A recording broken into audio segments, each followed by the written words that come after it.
Como a sua gestão, se eleita, pretende garantir que os regimentos dos órgãos deliberativos, como o Consul, CONEP, os departamentos, DCE e centros acadêmicos, serão respeitados, zelando principalmente pela autonomia dos mesmos, para que possa executar suas devidas funções?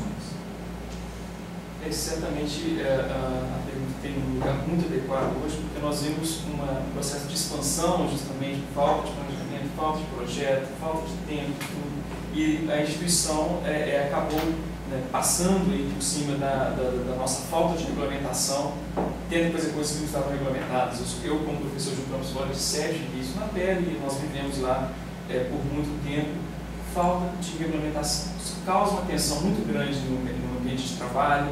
Nós perdemos aí grandes pesquisadores durante esse processo e ainda estamos perdendo justamente porque o ambiente de trabalho foi degradado de uma tal maneira que eles não conseguiram, e é uma perda muito grande. Na verdade, essa é a maior perda que a instituição está tendo hoje, a perda de seus melhores profissionais, certo? Aqueles que têm facilidade, aparecendo oportunidade, vão colocar em essa questão se vale a pena ou não, se ele está sendo reconhecido ou não, e a chance de nós perdermos os profissionais é muito grande, que é o que está acontecendo. Nós temos duas respostas para isso. Como garantir que o regimento interno do Estatuto da Universidade, o regimento geral do Estatuto da Universidade serão respeitados? Primeiro, respeitando-o. Tá certo? Não existe razão para que as nossas leis maiores sejam deixadas de lado, não importa a situação. Não importa qual deputado que está fazendo um requerimento para a universidade, não importa qual partido que coloca uma questão, o estatuto é soberano e ele só pode ser modificado por uma comissão estatuinte, tá certo? Então, nós precisamos de respeitar as nossas leis e, a partir daí, fazer com que todos nós, toda a comunidade acadêmica, tenha a mesma postura. O que está ali é lei, nós temos que cumpri-la. Se ela está inadequada, nós vamos começar o processo de modificação. Mas esse processo deve ter seu tempo, deve ser respeitado, né? Deve ser feita uma discussão, porque a universidade é muito dinâmica, né? Hoje, se os discentes da pós-graduação têm uma demanda e há algum impedimento legal ali para que aquilo aconteça, nós temos que evitar fazer isso numa modificação simplesmente porque a gente tem a demanda para modificá-la, porque existe uma razão. Então nós temos que ir atrás, nesse caso,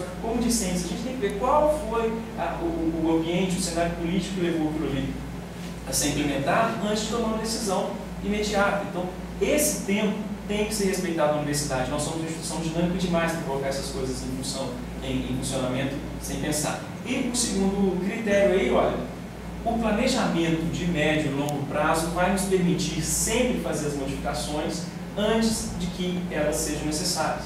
Nós vamos pavimentar a estrada antes de nós colocarmos as máquinas na rua, tá certo? Isso somente com planejamento estratégico de médio e longo prazo que nós iremos conseguir.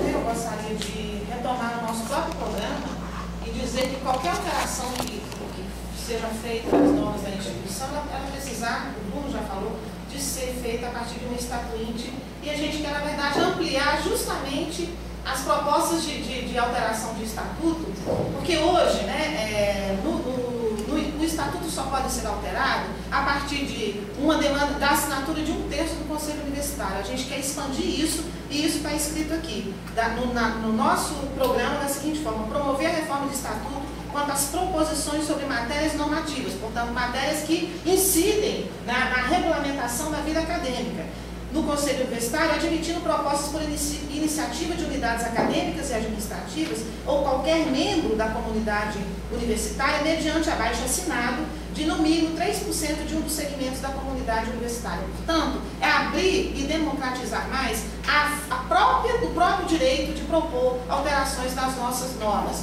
Eu acho que o Bruno colocou muito bem, quer dizer, não há razão para desrespeitar normas. A gente considera que o ano passado o Estatuto da Universidade foi atropelado, porque ele foi alterado a partir da portaria 134 e foi alterado em relação ao movimento estudantil a forma como o movimento estudantil deve se organizar, e essas duas alterações que ocorreram foram fora de uma estatuinte e foi sem ouvir a comunidade acadêmica. Eu acho que essa é uma marca do autoritarismo que a gente considera na forma como a norma na instituição ela é tratada.